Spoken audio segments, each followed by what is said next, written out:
When you think about racial equality and civil rights, which political party comes to mind?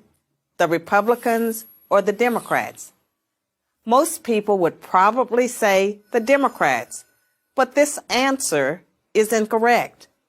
Since its founding in 1829, the Democratic Party has fought against every major civil rights initiative and has a long history of discrimination. The Democratic Party defended slavery, started the Civil War, opposed Reconstruction, founded the Ku Klux Klan, imposed segregation, perpetrated lynchings, and fought against the Civil Rights Acts of the 1950s and 1960s. In contrast, the Republican Party was founded in 1854 as an anti-slavery party. Its mission was to stop the spread of slavery into the new Western territories with the aim of abolishing it entirely.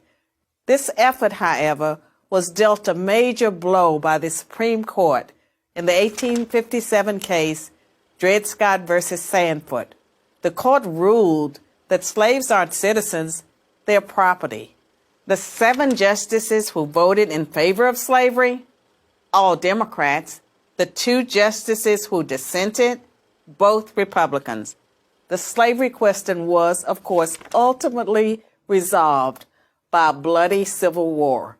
The commander-in-chief during that war was the first Republican president, Abraham Lincoln, the man who freed the slaves. 6 days after the Confederate Army surrendered, John Wilkes Booth, a Democrat, assassinated President Lincoln. Lincoln's vice president, a Democrat named Andrew Johnson, assumed the presidency. But Johnson adamantly opposed Lincoln's plan to integrate the newly freed slaves into the South's economic and social order. Johnson and the Democratic Party were unified in their opposition to the 13th Amendment, which abolished slavery, the 14th Amendment, which gave blacks citizenship, and the 15th Amendment, which gave blacks the vote. All 3 passed only because of universal Republican support. During the era of Reconstruction, federal troops stationed in the South helped secure rights for the newly freed slaves. Hundreds of black men were elected to Southern state legislatures as Republicans, and 22 black Republicans served in the U.S. Congress by 1900.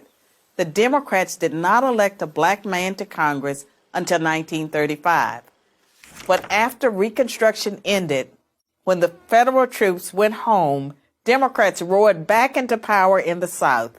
They quickly reestablished white supremacy across the region with measures like black codes, laws that restricted the ability of blacks to own property and run businesses, and they imposed poll taxes and literacy tests used to subvert black citizens' right to vote. And how was all of this enforced? By terror, much of it instigated by the Ku Klux Klan, founded by a Democrat, Nathan Bedford Forrest. As historian Eric Foner, himself a Democrat, notes, in effect, the Klan was a military force serving the interests of the Democratic Party. President Woodrow Wilson, a Democrat, shared many views with the Klan. He resegregated many federal agencies and even screened the first movie ever played at the White House, the racist film, The Birth of a Nation, originally entitled The Klansman. A few decades later, the only serious congressional opposition to the landmark Civil Rights Act of 1964 came from Democrats. 80% of Republicans in Congress supported the bill, less than 70% of Democrats did. Democratic senators filibustered the bill for 75 days until Republicans mustered the few extra votes needed to break the logjam. And when all of their efforts to enslave blacks, keep them enslaved, and then keep them from voting had failed, the Democrats came up with a new strategy. If black people are going to vote, they might as well vote for Democrats, as President Lyndon Johnson was purported to have said about the Civil Rights Act. I'll have them voting Democrat for 200 years. So now, the Democratic Party prospers on the votes of the very people it has spent much of its history oppressing.